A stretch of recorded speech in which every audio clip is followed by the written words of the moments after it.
वादी कश्मीर के अंदर मीर वाइज उमर फारूक को क्यों नहीं आज चौथा जुमा अदा करने की इजाज़त दी गई। लगातार 4 जुम्मे ऐसे हैं जिन पे उनको कदीमी जामिया मरकज़ जो है वहाँ जाने की इजाज़त नहीं दी जा रही है। एक तरफ सरकार का दावा है कश्मीर के हालात ठीक हैं, सब ठीक ठाक चल रहा है, वहीं दूसरी ओर आम शहरियों का ये सवाल है कि मीर वाइज उमर फारूक को आप जुमा की नमाज अदा करने के लिए कदीमी जामिया मरकज़ जाने की इजाज़त क्यों नहीं दे रहे हैं। हालांकि पिछले 4 साल से वो हाउस अरेस्ट थे, ये आप सब लोगों को मालूम है। जब उनको रिहा किया गया तो उसके बाद सिर्फ उन्होंने 2 जुमा अदा किए हैं उस मरकज़ में। उसके बाद आज तक 4 जुमा ऐसे हैं जो वो अदा नहीं कर पाए हैं, उन्हें जाने की इजाज़त नहीं दी गई है। इसके साथ साथ एक बड़ी और अहमियत रखने वाली बात तो ये है कि आपको मालूम है कि फ़लस्तीन के मुसलमानों पे जुल्म हो रहा है, इसराइल ये जुल्म कर रहा है, सऊदी अरब खामोश है। और सऊदी अरब ने हालांकि यमन को एयर स्पेस देने के लिए जो है वो ना कर दी है, और एयर स्पेस का इस्तेमाल जो है वो फ़लस्तीन के लिए भी जो है वो नहीं किया जाएगा। इस तरीके की बात सऊदी का कहना है, सऊदी अरब का कहना है।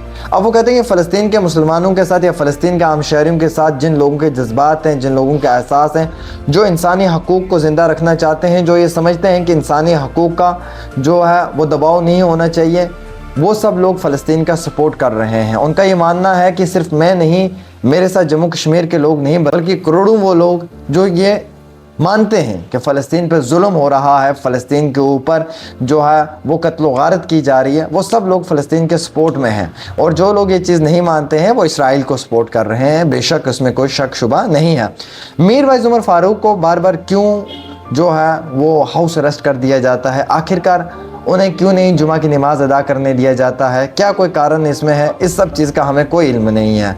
मगर उनके स्टेटमेंट के मुताबिक ये मालूम चलता है कि शायद वो ये कह रहे हैं कहीं ना कहीं कि वो फ़लस्तीन की वजह से ही उन्हें नहीं जाने दिया जा रहा है, फ़लस्तीन की हक में सपोर्ट ना हो या हालात ख़राब ना हो या इस तरीके की चीज़ें सामने ना आए, इसलिए वो उन्हें जाने की इजाज़त नहीं दे रहे हैं। और शायद जिसकी वजह से मीर वाइज उमर फारूक को पिछले 3 जुम्मा से इजाज़त नहीं दी जा रही थी और आज चौथा जुम्मा हो चुका है, इस पर भी जाने की इजाज़त नहीं दी जा रही। अब मैं आम शहरियों से सवाल करना चाहूँगा कि क्या एक फ़ंडामेंटल राइट, क्या ये एक इंसानी हकूक़ को दबाने की कोशिश की जा रही है कि एक इंसान को फ्रीली एक जगह से दूसरी जगह जाने की इजाज़त नहीं दी जा रही है, एक इंसान को उसकी इबादत गाह में नमाज़ पढ़ने की इजाज़त नहीं दी जा रही है, एक इंसान को जो है वो वक्ती तौर दीन इस्लाम की तबलीग देने की इजाज़त नहीं दी जा रही है। क्या ये गलत नहीं हो रहा है? ये सिर्फ़ एक धर्म की बात नहीं है, एक मज़हब की बात नहीं है, बल्कि एक इंसानी हकूक़ की बात है। क्या आप महसूस करते हैं कि एक इंसानी हकूक़ के साथ ये सही रवैया नहीं अख्तियार किया जा रहा है?